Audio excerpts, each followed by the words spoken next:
Pada suatu hari Yesus bersama murid-muridnya pergi ke desa-desa di sekitar Kaisarea Filipi. Di tengah jalan Yesus bertanya kepada murid-muridnya, "Kata orang, siapakah aku ini?" Para murid menjawab, "Ada yang mengatakan Yohanes Pembaptis, ada yang mengatakan Elia, ada pula yang mengatakan seorang dari para nabi." Yesus kemudian bertanya lagi kepada mereka, "Tetapi menurut kamu, siapakah aku ini?" Petrus menjawab, "Engkau adalah Mesias." Lalu Yesus melarang mereka dengan keras supaya jangan memberitahukan kepada siapapun tentang Dia. Kemudian mulailah Yesus mengajar kepada mereka bahwa Putra Manusia harus banyak menanggung banyak penderitaan.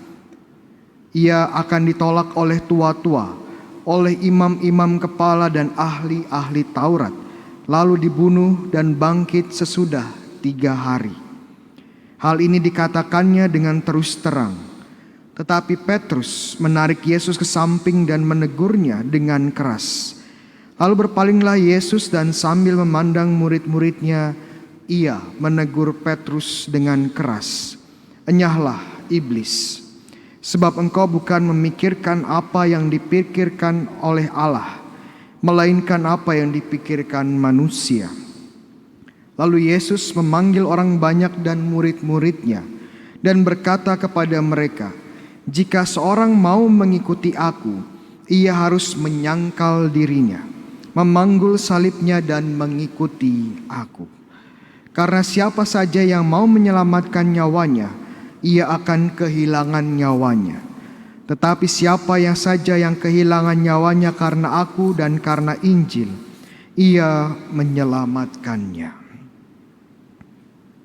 Demikianlah sabda Tuhan. Terpujilah Kristus. Saudara-saudari yang terkasih dalam Kristus, kita masih pada bulan September, dan bulan September tentunya adalah bulan Kitab Suci Nasional, ya, bulan Kitab Suci Nasional. Dan seperti biasa pada bulan September ini BKSN saya biasanya memberikan sedikit trivia Kitab Suci, ya. Saya akan kasih sebuah pertanyaan, kalau ada yang bisa jawab dapat hadiah, ya. Suster, hadiahnya apa? Sudah tahu ya? Suster, hadiahnya pisang, ya. Pisangnya istimewa karena ada tanda tangannya Romo Bayu, ya. Pertanyaannya sederhana. Apa arti kata Mesias? Ya. Kalau Bapak Ibu teman-teman sudah menghadiri Bible study saya kemarin malam, pasti tahu jawabannya. Ya, Mesias apa? Iya. Apa Bu? Iya, betul sekali. Mesias itu artinya yang diurapi. Mesias artinya yang diurapi. Tadi Petrus kan menjawab waktu ditanya Yesus, "Menurut kamu saya ini siapa?" Petrus menjawab, "Engkaulah Mesias." Artinya yang diurapi. Kata Mesias itu bahasa Ibrani dan bahasa Yunaninya adalah Christos, bahasa Latinnya Kristus. Makanya kita punya Yesus Kristus. Kata Yesus Kristus, kata Kristus di situ bukan berarti nama keluarganya Yesus, ya. Itu bukan marganya Yesus, ya. Itu adalah gelarnya Yesus. Kristus Mesias itu sama artinya dengan Yesus Kristus, ya. Yesus Mesias sama Yesus Kristus itu artinya sama. Yesus yang diurapi. Lalu pentingnya gelar ini apa sebenarnya? Kenapa gelar ini sangat sentral, sangat penting, bahkan ini selalu menempel pada diri Yesus? Mungkin kita sedikit kembali ke Perjanjian Lama. Di Perjanjian Lama, Mesias atau yang terurapi ini adalah figur-figur penting. Figur nabi itu diurapi, ya. Figur imam seperti dari Harun dan keturunannya ini adalah orang-orang yang diurapi juga. Dan tentunya yang paling terkenal adalah tokoh raja raja itu diurapi juga. Yang paling terkenal tentunya Raja Daud. Ya, dia diurapi oleh siapa? Ada yang tahu? Pisang 2 sekarang ya. Oleh Nabi siapa? Nabi Samuel. Ya, jangan lupa itu. Ya, jadi Raja Daud itu diurapi oleh Samuel. Dan kata Mesias ini melekat kepada orang-orang ini, ya, secara khusus kepada Raja Daud. Nah, masalahnya kemudian di Perjanjian Lama kita tahu kerajaan Daud ini akhirnya menurun dan bahkan hancur, ya. Nah, pada momen-momen kehancuran kerajaan Daud ini mulailah muncul para nabi yang mengatakan bahwa di masa depan itu ada seorang tokoh yang diurapi. Ada Mesias yang akan datang yang akan mengembalikan kejayaan bangsa Israel. Akan ada Mesias yang lebih hebat lagi dari Raja Daud. Itu kata nabi-nabi ya, nubuat nabi-nabi. Jadi bangsa Israel pada zaman Tuhan Yesus ini semuanya menunggu figur Mesias ini. Menunggu figur Kristus ini. Namun ya ada kejutannya ya. Yesus mengatakan benar ya bahwa saya adalah Mesias. Tetapi di sisi lain ya, saya Mesias yang berbeda dari ekspektasi banyak orang Israel. Oke, mungkin sedikit kembali ke Injil hari ini. Salah satu topik yang diangkat oleh Injil hari ini adalah Yesus mengatakan kalau orang-orang ingin ikut Yesus, ternyata ada syaratnya, ada kondisinya. Dan kondisi atau syaratnya ini ada 3. Ya. Syaratnya apa saja? Ya, doa tiap hari, baca kitab suci, bukan ya? Syaratnya apa? Pertama, menyangkal diri.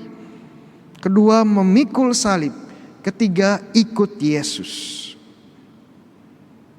Dan syarat ini kalau kita lihat lebih dalam, kalau kita berada dalam posisi para rasul, para murid Yesus pada zaman itu, syarat-syarat ini sebenarnya hampir mustahil dilakukan. Kok bisa, Romo? Kok bisa? Coba kita memposisikan diri di kakinya para rasul. Ya, waktu mendengar kata-kata Yesus ini. Menyangkal diri maksudnya apa? Menyangkal diri berarti mengatakan tidak kepada diri sendiri. Dan dalam konteksnya, para murid harus mengatakan tidak terhadap rencana-rencana mereka. Terhadap ekspektasi-ekspektasi dan keinginan mereka terhadap Yesus. Karena mereka ikut Yesus karena mungkin ada yang ingin disembuhkan ya. Ada yang ingin terus mendengarkan pengajaran Yesus yang hebat. Ada yang ingin untuk melihat mukjizat-mukjizat Yesus ya. Ya mungkin sama dengan banyak dari kita ya. Ke gereja, ikut Yesus, ikut persekutuan doa, doa novena, ingin disembuhkan, ingin mendapatkan mukjizat, ingin kaya ya. Tapi Yesus bilang kamu harus mengatakan tidak pada hal-hal ini. Kenapa? Karena saya bukan Mesias seperti yang kalian inginkan. Saya tidak seperti Raja Daud yang pandai berperang, selalu menang dalam peperangan, menjadi raja yang berkuasa secara politik dan ekonomi, tidak. Saya adalah Mesias yang akan menderita dan mati. Kamu masih mau ikut saya? Kalau mau berarti kamu mengatakan tidak pada rencana-rencanamu itu. Kedua, Yesus bilang apa? Memanggul salib. Kira-kira waktu Matius, waktu Yohanes, waktu Yakobus mendengar memanggul salib, apa yang keluar dalam pikiran mereka? Kalau zaman sekarang ya ditanya memanggul salib, apa yang keluar dalam pikiran Bapak ya? Ada bapak saya pernah tanya, Pak kalau salib bagi Bapak apa ya? Bagi saya salib adalah istri saya. Jadi setiap kali saya pulang ke rumah saya jalan salib Romo. Ya, saya nggak akan kasih tahu ini bapak siapa ya. Nanti dimarahin istrinya. Tapi kalau kita dalam posisinya Yohanes, posisinya Matius, posisinya Petrus mendengar kata salib, yang keluar dalam pikiran mereka tidak lain adalah hukuman mati. Hukuman mati yang paling keji bahkan pada zaman itu. Ditelanjangi, disiksa, kemudian dipaku, disalib, ya, di palang kayu, dan dibiarkan untuk mati pelan-pelan. Jangan pikir mati disalib itu cepat, tidak. Itu bisa 3-4 hari baru mati. Jadi penderitaannya luar biasa. Jadi waktu Yesus bilang kamu memanggul salib, ya sama artinya kamu harus siap menderita dan mati mengerikan. Dan ketiga Yesus bilang, ikutilah aku. Ikut kemana? Ikut ke kota Yerusalem. Kenapa? Kalau kita baca Injil, setelah kejadian ini Yesus mulai pelan-pelan turun ke selatan, mulai naik ke Yerusalem. Dan kita tahu apa yang terjadi di kota Yerusalem. Dia akan bertemu dengan ahli-ahli, dengan para penguasa Yahudi, bertemu dengan penguasa Romawi, dan akhirnya dia disiksa, disalib dan wafat. Berarti ikut Yesus ya, ikut ke Yerusalem, ya ikut jalan salibnya Yesus. Jadi kalau kita lihat dalam perspektifnya para rasul, kondisi atau syarat-syarat jadi murid Yesus itu hampir mustahil. Tapi yang mengejutkan adalah apa? Walaupun sepertinya kondisi-kondisi ini mustahil dilakukan, hampir semua rasul Kristus setia sampai akhir mengikuti Yesus. Bahkan ada yang secara literal ya ikut jalan salib dan disalib. Setidaknya ada 2 rasul yang disalib sama seperti Yesus. Ada yang tahu rasul siapa? Pisang 3, iya. Yang pertama namanya Rasul Petrus, ya Simon Petrus disalib juga di kota Roma. Cuman salibnya bagaimana? Agak berbeda. Salibnya terbalik. Iya, pinter ibu. Rasul kedua yang disalib siapa? Namanya Andreas, adiknya Petrus. Ya, cuman salibnya beda juga. Dia salibnya bentuk X. Ya. Dan rasul-rasul yang lain nasibnya juga nggak berbeda. Ada yang dipenggal, ya, ada yang digantung, ya, ada yang apalagi dilempari batu, ada yang bahkan dikuliti, ya. Rasul Bartolomeus. Jadi kita bisa lihat bagaimana rasul-rasul ini ya mengikuti Yesus ternyata sampai akhir. Kok bisa seperti itu, Romo? Padahal syarat-syarat ini secara manusiawi hampir tidak mungkin. Tapi kok mereka bisa ikut sampai akhir? Bisa setia sampai akhir? Jawabannya karena Tuhan sendiri yang menguatkan. Karena Tuhan sendiri yang melengkapi. Dengan rahmat Tuhan, apa yang tidak mungkin secara manusiawi menjadi mungkin. Itu dia kuncinya ya, karena para rasul tidak mengandalkan kekuatan manusianya. Mereka mengandalkan Tuhan. Ya walaupun kita tahu ya ceritanya jatuh bangun ya, tapi pada akhirnya mereka menyerahkan diri kepada kuasa Tuhan. Dan akhirnya mengikuti Tuhan sampai akhir. Teman-teman, panggilan untuk menyangkal diri, untuk mengikuti Yesus, untuk memanggul salib, ini tidak hanya untuk para rasul, tapi untuk kita semua. Mungkin banyak dari kita mungkin tidak perlu lagi memanggul salib secara literal, ya, secara harafiah. Tetapi ada dalam kehidupan kita di mana kita harus menyangkal diri dan melakukan banyak pengorbanan. Contoh yang paling sederhana atau yang paling mudah ya yang saya bisa berikan itu adalah mengikuti Yesus dalam konteks keluarga, dalam konteks pernikahan. Banyak yang harus disangkal, banyak yang harus dikorbankan, ya, banyak yang harus dipikul. dalam konteks keluarga. Dulu sebelum menikah ya, uang yang saya hasilkan, uang yang saya dapatkan ya buat saya. Bisa saya hambur-hamburkan untuk beli apa yang saya inginkan, untuk mendapatkan apa yang saya mau. Tapi sekarang ada keluarga, ada istri, ada anak, harus bayar tagihan listrik, tagihan air, ya, bayar internet, bayar kontrakan, bayar asuransi, bayar uang sekolah, bayar makanan, bayar minuman, ya, bayar cicilan itu, ya. Habis uang, gak ada buat sendiri. Dulu waktu single ya, waktu ya untuk diri sendiri. Saya mau kemana bebas. Ya, mau menghabiskan waktu sesuai dengan keinginan saya bebas. Anak muda ya, suka main games ya. Main PUBG, main Mobile Legend ya, bebas. Mau main dengan teman-teman ya, sambil nonton konser ambyar ya sampai pagi, nggak ada masalah. Tapi sudah berkeluarga beda ceritanya. Waktu ya untuk keluarga, waktu ya untuk istri dan anak-anak, untuk suami dan anak-anak. Kalau keluar rumah pun itu juga untuk keluarga. Jadi bagaimana ini juga mengatakan tidak, ya, banyak yang dikorbankan. Dulu waktu pacaran, waktu masih muda dan pacaran, pasangannya selalu terlihat cantik, ya. Selalu mempesona, selalu menawan, seperti bidadari, ya. Tapi setelah menikah apa yang terjadi? Hidup bersama 2-3 tahun, 5 tahun, ya. Ketemu cewek ya, perempuan yang sama setiap hari, 24 jam, ya.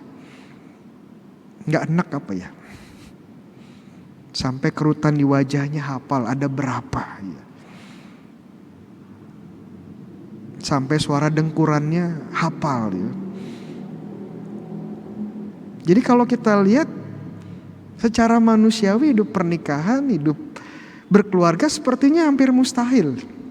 Makanya di tempat-tempat lain ya ada dikasih solusi. Ya udah, hidup pernikahan berat kalian boleh cerai. Hidup pernikahan berat ya kamu boleh cari cewek atau cowok lain ya. Hidup pernikahan berat ya kamu boleh pakai kontrasepsi. Gak perlu punya anak, child free. Tapi itu bukan ajaran Kristus. Ajaran Kristus tetap setia sampai akhir ya, tidak ada cerai, satu pasangan ya, tidak ada yang lain, dan terbuka pada kehidupan anak dan pendidikannya. Gak mudah, bahkan hampir mustahil ya. Tapi kenapa Yesus tetap ngotot untuk itu? Karena kita tahu sebagai pasangan suami istri Katolik kita tidak sendirian. Rahmat Tuhan menguatkan. Rahmat Tuhan melengkapi. Makanya saya jadi Romo ya, susah hidup menikah. Enggak, bercanda. Jadi Romo juga susah kok ya. Tapi kita percaya Tuhan menguatkan. Dan bahkan saat dikuatkan dengan rahmat-Nya, hidup kita menjadi lebih bermakna. Waktu awalnya saya nggak mengerti ya, maksudnya hidup berkeluarga kok kita bisa menjadi manusia yang lebih sempurna, manusia yang lebih baik. Padahal menikah itu susah. Dan saya mulai melihat hal ini waktu adik saya menikah. Dan saya melihat bagaimana dia pelan-pelan tumbuh menjadi seorang laki-laki yang lebih dewasa.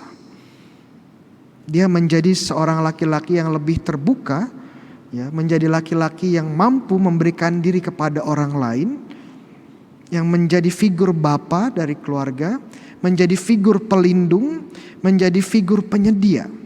Suatu hal yang gak pernah saya lihat waktu dia masih adik ya, masih kecil ya, masih remaja. Tapi saat menikah dia tumbuh menjadi lebih dewasa. Karena rahmat Tuhan dan karena kita mencoba setia.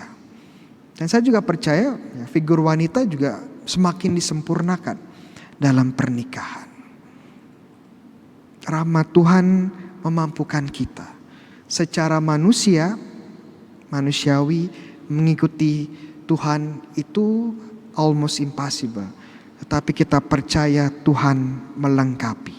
Saya mengutip untuk menutup homili ini dengan kata-kata dari Tuhan Yesus kepada Paulus, 2 Korintus 12:9. Cukuplah rahmatku bagimu, sebab justru dalam kelemahankulah kuasaku menjadi sempurna. Cukuplah kasih karunia rahmat bagimu, sebab justru dalam kelemahanmu kasih karuniaku menjadi sempurna. Amin.